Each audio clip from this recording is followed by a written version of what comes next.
সাবেক প্রধানমন্ত্রী যিনি দেশ ছেড়ে পালিয়ে গেছেন, তিনি যে সম্পদ বিবরণী দাখিল করেন, তাদের শুধু একটা উদাহরণ দেই। তাতে কৃষি সম্পত্তির পরিমাণ তিনি সেখানে দেখিয়েছেন 5.21 একর। আর আমরা যখন অনুসন্ধান করতে যাই আমরা পেয়ে যাই 29 একর। তাহলে আপনার কি দাঁড়ায়? তাহলে আপনার শুরুতেই তো আপনার সেই নমিনেশনটা বাতিল হওয়ার কথা ছিল, কিন্তু সেই নমিনেশনটা বাতিল হয় নাই।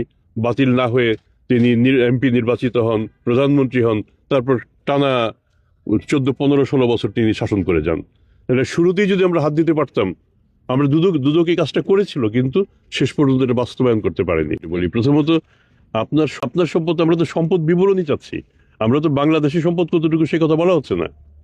এমনকি আপনি যখন ট্যাক্স রিটার্ন জমা দিবেন, সেখানেও আপনাকে বলতে হবে যে আপনার বৈদেশিক উৎস থেকে কত আয়, সেটা আপনার বলতে হবে। আপনি যদি না করেন তাহলে আপনি অন্যায় কাজ করছেন। কাজে অন্যায়কারীকে আপনারা গ্রহণ করবেন কিনা সেটা আপনাদের ব্যাপার।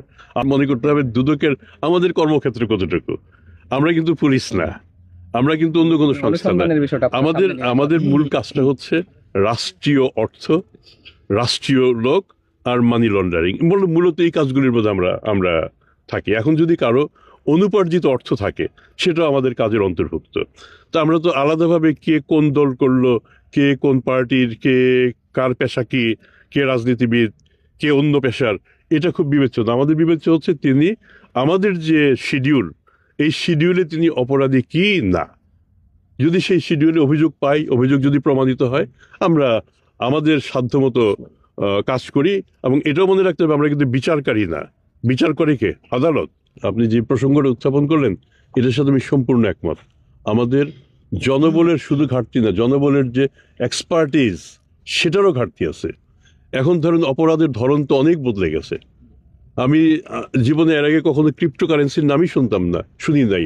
বিটকয়েন নাকি, এগুলি ধরেন আমারও তো শিখতে হচ্ছে। তাই কাজে আমাদের লোকদের শিখতে হচ্ছে এখন নতুন করে।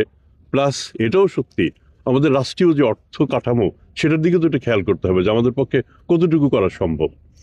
এবং আমি এটাও যদি বলি সত্যি কথা, আমাদের যে হেডকোয়ার্টার, হেড অফিস যেটা সেগুনবাগিচাতে, সেখানে আমাদেরও অ্যাকোমোডেশন হয় না। কাছেই এখানে হচ্ছে ভালো কথা। আমরা চেষ্টা করে যাচ্ছি যতটুকু আমাদের সাধ্য আমরা আমরা আগাবো। আমাদের লোকবল বৃদ্ধি করতে হবে এবং এক্সপার্টিস আমাদের ডেভেলপ করতে হবে। আমাদের আমাদের প্রথমে বলি আমাদের সীমাবদ্ধতার কথা। আমরা তো খুব বড় প্রতিষ্ঠান না। আমাদের যতটুকু সামর্থ্য, এই সামর্থ্য অনুযায়ী আমরা কাজ করব। আমরা কাজ করি, আপনারা টের পাচ্ছেন। তুলনামূলকভাবে আগের চেয়ে কাজ বেড়েছে। আমি শুধু একটা উদাহরণ দিই। 2008 সালের নির্বাচনে আমাদের সাবেক প্রধানমন্ত্রী যিনি দেশ ছেড়ে পালিয়ে গেছেন, তিনি যে সম্পদ বিবরণী দাখিল করেন, তাদের শুধু একটা উদাহরণ দেই।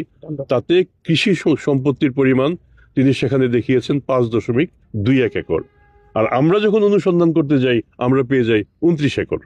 তাহলে আপনার কি দাঁড়ায়? তাহলে আপনার শুরুতেই তো আপনার সেই নমিনেশনটা বাতিল হওয়ার কথা ছিল, কিন্তু সেই নমিনেশনটা বাতিল হয় নাই।